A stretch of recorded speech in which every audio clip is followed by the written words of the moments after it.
일상 회복 전환 이후 첫 주말이 지난 가운데 서비스업을 중심으로 소비와 고용이 개선되는 등 경기 회복에 대한 기대감이 높아지고 있습니다.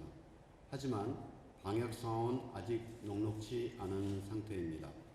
지난주 평균 위중증 환자는 365명으로 10월 마지막 주보다 9.6% 증가하였고 주간 평균 사망자는 18명으로 사망자의 대부분은 60대 이상인 것으로 나타났습니다.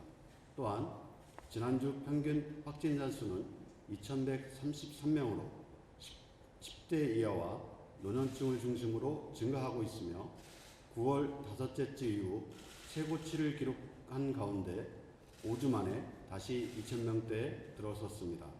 특히 학교, 종교시설, 시장, 병원 등에서 집단 감염이 다수 발생하고 있으며 감염 재생산 지수도 7월 중순 이후의 최고치인 1.2로 최근 3주 연속 증가하고 있습니다. 정부는 지난주 행정명령을 통해 환자 병상을 최대 1767개 확보할 수 있도록 하여 일상 회복에 따른 감염 재확산 상황에 대비하고 있습니다. 또한 진단검사 역량도 대폭 확대해서 11월 1일 기준으로 1일 최대 진단검사량은 68만 건으로 10월에 비해 28.3% 늘어났습니다. 지난 한 주 계도 기간을 거친 접종 증명 음성 확인제는 유흥시설, 노래 연습장, 목욕장, 경륜, 경마, 경정, 카지노 시설에 대해서는 이번 주부터는 본격 적용되며 실내 체육시설은 계도 기간이 한 주 더 연장됩니다.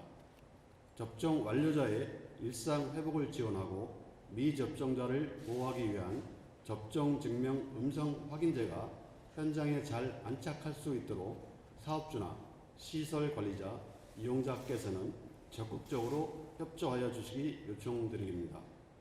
어제까지 접종을 마친 국민은 전체의 76.2%이고 18세 이상 성인의 89.1%입니다.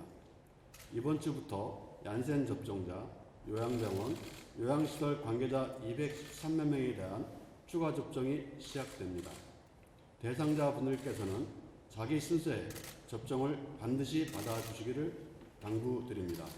이제 대학 수학 능력 시험이 10일 앞으로 다가왔습니다. 2년 연속 코로나19 상황 속에서 50만 9천여 명의 수험생들이 시험을 치러야 합니다. 특히 수능 일주일 전인 이번 주 목요일부터는 전국의 모든 고등학교는 원격 수업으로 전환하는 만큼 교육 당국을 중심으로 관계기관에서는 학생들이 많이 찾는 입시학원, 스터디 카페 등에 대한 방역 점검을 보다 철저히 하여 안전한 수능이 될 수 있도록 만전을 기해 주시기를 당부드립니다. 기상예보에 따르면 이번 주 중에 기온이 크게 떨어진다 합니다. 자치단체 등 관계기관에서는 임시선별검사소, 예방접종센터, 생활치료센터에 대한 한파 대책을 마련해서 현장 근무자나 이용자들이 불편이 없도록 해주시기를 당부드립니다. 아울러 많은 사람들이 몰릴 것으로 예상되는 감염 취약시설에 대한 특별점검도 차질 없이 시행해 주시기 바랍니다. 일상 회복을 위한 전진이 계속되기 위해서는 국민 여러분의 더욱 적극적인 협조가 절실합니다. 마스크는 반드시 착용해 주시고 증상이 있거나 조금이라도 의심스러우면 지체 없이 PCR 검사를 받아주시기를 거듭 부탁드립니다. 감사합니다.